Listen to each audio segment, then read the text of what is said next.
ജില്ലാ പഞ്ചായത്തിലെ അംഗമായി തിരഞ്ഞെടുക്കപ്പെട്ട ആരതി പ്രദീപ് എന്ന ഞാൻ നിയമാനുസരണം നടപ്പാക്കിയ ഇന്ത്യൻ ഭരണഘടനയോട് യഥാർത്ഥമായ വിശ്വാസവും കൂറും പുലർത്തുമെന്നും ഇന്ത്യയുടെ പരമാധികാരവും അഖണ്ഡതയും നിലനിർത്തുമെന്നും ഭയാശങ്ക കൂടാതെയും മമതയോ വിദ്വേഷമോ കൂടാതെയും ഞാൻ എൻ്റെ ഔദ്യോഗിക കൃത്യങ്ങൾ യഥാവിധിയായും വിശ്വസ്തയോടും എൻ്റെ പരമാവധി കഴിവ് പ്രയോജനപ്പെടുത്തിയും നിർവഹിക്കുമെന്ന് ഈശോയുടെ നാമത്തിൽ സത്യപ്രതിജ്ഞ ചെയ്യുന്നു.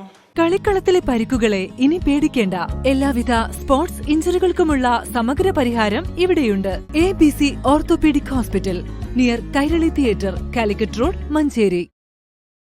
മലപ്പുറം ജില്ലാ പഞ്ചായത്ത് തെരഞ്ഞെടുത്ത അംഗങ്ങൾ സത്യപ്രതിജ്ഞ ചെയ്ത് അധികാരമേറ്റു. ജില്ലാ പഞ്ചായത്ത് വരണാധികാരി കൂടിയായ ജില്ലാ കളക്ടർ VR വിനോദ് മുതിർന്ന അംഗം തിരുനാവായ ഡിവിഷനിലെ ഷെരീഫ ബിക്ക് ആദ്യം സത്യവാചകം ചൊല്ലിക്കൊടുത്തു. തുടർന്ന് ഷെരീഫ ബി ഓരോ ഡിവിഷനിലെയും തെരഞ്ഞെടുത്ത അംഗങ്ങൾക്ക് സത്യവാചകം ചൊല്ലിക്കൊടുത്തു. മലപ്പുറം ജില്ലാ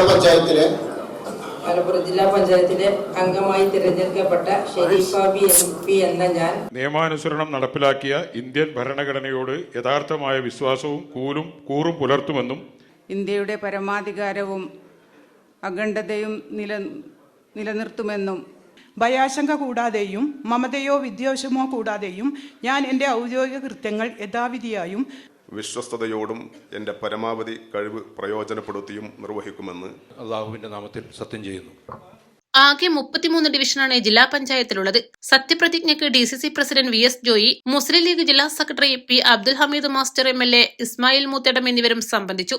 തുടർന്ന് മുതിർന്ന അംഗം ഷെരീഫ ബിയുടെ നേതൃത്വത്തിൽ ആദ്യ ബോർഡ് യോഗം ചേർന്നു. ബോർഡ് യോഗത്തിൽ പ്രസിഡന്റ്, വൈസ് പ്രസിഡന്റ്, സ്ഥിരസമിതി അധ്യക്ഷന്മാർ എന്നിവരുടെ തെരഞ്ഞെടുപ്പ് നടപടിക്രമങ്ങൾ സെക്രട്ടറി മുഹമ്മദ് ബഷീർ അംഗങ്ങളെ അറിയിച്ചു. ഈ മാസം 27-ന് രാവിലെ പ്രസിഡന്റ് തെരഞ്ഞെടുപ്പും ഉച്ചയ്ക്ക് വൈസ് പ്രസിഡന്റ് തെരഞ്ഞെടുപ്പും നടക്കും. East live, Malappuram.